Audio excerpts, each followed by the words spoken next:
ଏଇଟା ଯୋଉ ବୋଲୁଛ କଣ ବୋଲୁଛ? ଏଇଟା ବୋଲୁଛି ନାବକେଳି। ନାବକେଳି କଣ? ନାବକେଳି କଣ?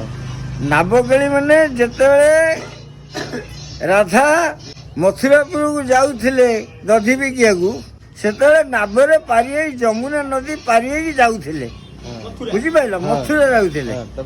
ସେଇ ସମୟରେ କୃଷ୍ଣ, ଯିଏ ସ୍ୱୟଂ ଭଗବାନ କୃଷ୍ଣ, ସିଏ ନାଉରୀ ହୋଇ ସିଏ ଘାଟ ଜଗିଥିଲେ।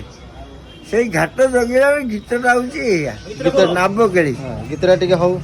ଗୀତଟା ହବ ଘାଟ କରିଦେ ପାରି ଆରେ ପିଲା ନାହୁରି, ମଥୁରା ଘାଟକୁ ଯିବୁ ହେଉଛି ଡେରି, ଆଗ ବ୍ରଜ ତରୁଣୀ ନଈ ବଳେ ଉଜାଣି, ମାରି ଆସୁଛି ପାଣି, ପିଲା ଲୋକ ନ ପାରିବି ଆହୁଲା ଟାଣି, ମନେ ନକର ଶଙ୍କା ଏ ତ ତୋର ଜୀବିକା। ଆଚ୍ଛା ହଉ, ଇଷ୍ଟ ନାମ ଅର୍ଥଟା କଣ ଟିକେ କହିଲ? ଅର୍ଥ କଣ? କିଏ ବୋଲୁଛି? ଅର୍ଥଟା ହେଲା ରାଧା ଯମୁନାକୁ ଯାଉଛନ୍ତି, ମଥୁରାପୁରକୁ ଯିବେ ଡଙ୍ଗାରେ ପାରି। ଗୋପୀମାନେ କହୁଛନ୍ତି ଆରେ ଟୋକା ନାଉରି କେତେ ଉପାୟ କରି କେତେ ରଖିଛୁ ଭରି, ତମ କେଉଟୁଣି ନାଇଥିବ ସୁନା ଚଉରି। କେଉଟୁଣି କେଉଟ କଣ କହୁଛି?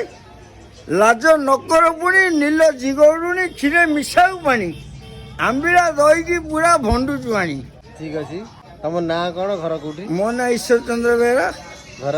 ମୋ ଘର ଶ୍ରୀରାମ, ବ୍ରହ୍ମପୁର ଶ୍ରୀରାମ, ବୈଷ୍ଣବଜା, କଟକ। ଜୟ ଜଗନ୍ନାଥ। ଜୟ ଜଗନ୍ନାଥ।